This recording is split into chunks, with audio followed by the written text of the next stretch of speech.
जय हिंद दोस्तों। तो आजना विडियो में આપણે ધોરણ 10 વિજ્ઞાન વિષયની જાન્યુઆરી 2026ની 80 ગુણની દ્વિતીય પરીક્ષાનું સંપૂર્ણ પેપર સોલ્યુશન જોવાના છીએ। માટે વિડિયો પૂરો જોજો, વિડિયોને લાઈક કરજો, તમારા બધા મિત્રો સાથે શેર કરજો। તો ચાલો શરૂ કરીએ આજનો વિડિયો। દોસ્તો ધોરણ 10 વિજ્ઞાન વિષયની જાન્યુઆરી 2026ની 80 ગુણની દ્વિતીય પરીક્ષાનું સંપૂર્ણ પેપર સોલ્યુશન PDF ફોર્મેટમાં ડાઉનલોડ કરવા માટેની લિંક આ વિડિયોના ડિસ્ક્રિપ્શનમાં આપેલી છે।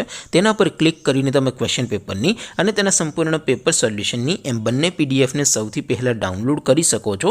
अथवा तो दोस्तों पेपर सोल्यूशन ने पीडीएफ डाउनलॉड करवा माटे तमारे गूगल पर सर्च करवानुं छे www.mygkguru.in। आ वेबसाइट तमे सर्च करशो एटले जे पहली लिंक आवशे एना उपर तमारे क्लिक करवानुं छे। जेवुं क्लिक करशो एटले सोल्यूशन माटेनी mygkguru.in आ वेबसाइट ओपन थई जशे। वेबसाइट ओपन थया पछी तमे थोड़ाक नीचे जशो तो त्यां तमने द्वितीय परीक्षाना सोल्यूशन माटेना धोरण वाइज लीला रंगना बॉक्स जोवा मळशे। दोस्तों અહીંથી તમે કોઈ પણ ધોરણની બધા જ વિષયોની દ્વિતીય પરીક્ષાના ક્વેશ્ચન પેપર અને તેના સંપૂર્ણ પેપર સોલ્યુશનની પીડીએફ ને સૌથી પહેલા ડાઉનલોડ કરી શકો છો।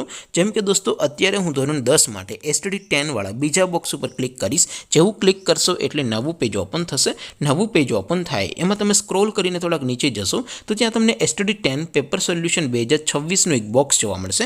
જેમાં દોસ્તો નીચે લખેલું છે STD 10 સાયન્સ પેપર, તેની સામે ડાઉનલોડ બટન છે તો એ ડાઉનલોડ ઉપર क्लिक करशो तो धोरण 10 विज्ञान विषयनी द्वितीय परीक्षाનું क्वेश्चन पेपर पीडीएफ फॉर्मेट में डाउनलॉड थई जशे। तेनी नीचे लखेलुं छे STD 10 सायन्स सोल्यूशन, तेनी सामे पण डाउनलॉड बटन छे तो ए डाउनलॉड पर क्लिक करशो तो धोरण 10 विज्ञान विषयनी द्वितीय परीक्षाનું संपूर्ण पेपर सोल्यूशन पीडीएफ फॉर्मेट में डाउनलॉड थई जशे। तो दोस्तों આવી રીતે તમે ધોરણ 10 ના બધા વિષયોની દ્વિતીય પરીક્ષાના ક્વેશ્ચન પેપર અને તેના સંપૂર્ણ પેપર સોલ્યુશનની પીડીએફ ને www.mygkguru.in આ વેબસાઇટ પરથી ડાઉનલોડ કરી શકો છો। તેમ છતાં કોઈ ક્વેરી હોય, કોઈ પ્રશ્ન ન સમજાતો હોય તો નીચે કોમેન્ટ કરીને પૂછી શકો છો। અધરવાઇઝ આપણે નવા વિડીયોમાં મળીશું, ત્યાં સુધી રજા આપું। આવજો દોસ્તો, જય હિન્દ, વંદે માતરમ।